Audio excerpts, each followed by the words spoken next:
የጊኒ ቢሳው ፕሬዝዳንት የእስራኤልና የኢራን ጦርነት ካልቆመ ሀገራቸው እርምጃ ልትወስድ እንደምትችል አስጠንቅቀዋል። የጊኒ ቢሳው ፕሬዝዳንት ኡማሮ ሲሴኮ ኤምባሎ እስራኤልና ኢራን ግጭታቸውን እንዲያቆሙ አሳስቧል።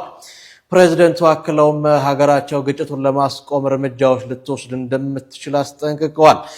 ሲሴኮ ኤምባሎ ማስጠንቀቂያውን የሰጡት ከቢሳው አየር ማረፊያ ከሳፋሚም ከተማ ጋር የሚያገናኘው መንገድ ምርቃት ላይ ባደረጉት ንግግር ነው።